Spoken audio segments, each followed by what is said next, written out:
الله من الشيطان الرجيم. بسم الله الرحمن الرحيم. ويوم القيامة ترى الذين كذبوا على الله وجوههم مسودة أليس في جهنم مثوى للمتكبرين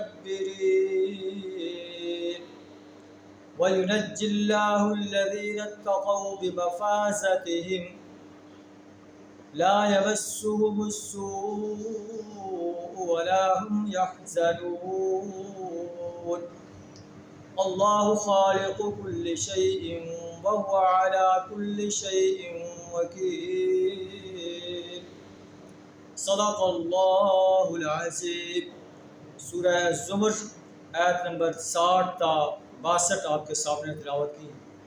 ان کا ترجمہ کچھ اس طرح ہے: وَيَوْمَ الْقِيَامَةِ تَرَى الَّذِينَ كَذَبُوا عَلَى اللَّهِ. قیامت کے روز جن لوگوں نے اللہ پر جھوٹ باندھا، اللہ کے مقابلے میں اوروں کی پرستش کرتے رہے، اوروں کو معبود بنایا، اوروں کے بندے غلامی اختیار کیے، ان کے چہرے سیاہ ہوں گے. الیس فی جہنم مثوی للمتکبرین. کیا متکبر انسانوں کے لیے جہنم کافی نہیں؟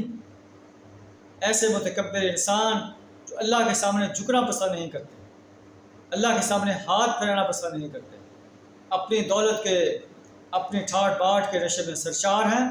اللہ فرماتا ہے کہ ایسے متکبر انسانوں کا ٹھکانہ جہنم ہے. وَيُنَجِّي اللَّهُ الَّذِينَ اتَّقَوْا بِمَفَازَتِهِمْ.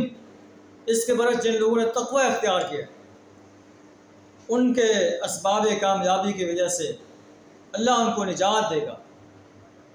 لا يمسهم السوء. انہیں کوئی تکلیف نہیں پہنچے گی. ولا هم يحزنون. اور نہ ہی وہ غمگین. اللہ خالق كل شيء. اللہ ہر چیز کا خالق.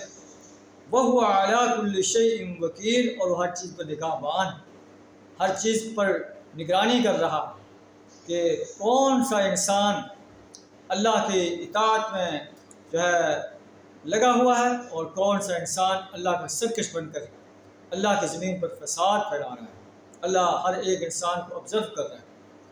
کون سا انسان اپنے راتوں کے اندر عیاشی اور فحاشی میں مبتلا رہتا ہے، اللہ کے احکامات کو پامال کرتا ہے، اور کون سا انسان رات کی تنہائیوں میں اللہ کے دربار میں کھڑے ہو کر قیام کرتا ہے، سجود کرتا ہے، اللہ سے اپنے گناہوں کی معافی مانگتا ہے.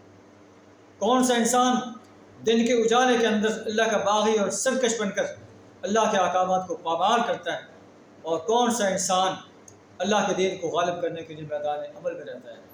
وَهُوَ عَلَىٰ كُلِّ شَيْءٍ وَكِيلٌ. اللہ ہر چیز پر نگہبان ہے. زمین و آسمان کی چابیاں اسی کے پاس ہیں. وَالَّذِينَ كَفَرُوا بِآيَاتِ اللَّهِ. جو لوگ اللہ کی نشانیوں کا انکار کر رہے ہیں، اولئک هم الخاسرون. یہ خسارہ پانے والے لوگ ہیں. اللہ سے دعا درا میں تقوی کے صفات سے اپنے آپ کو آراستہ کرنے کی توفیق عطا فرمائے، اپنا فرمانبردار بندہ بننے کی توفیق عطا فرمائے، محسن انسانوں میں شامل فرمائے، سرکش اور باغی انسانوں میں، مشرک اور کافر انسانوں میں شامل ہونے سے اپنی پناہ عطا فرمائے. وآخر دعوانا الحمد للہ رب العالمین.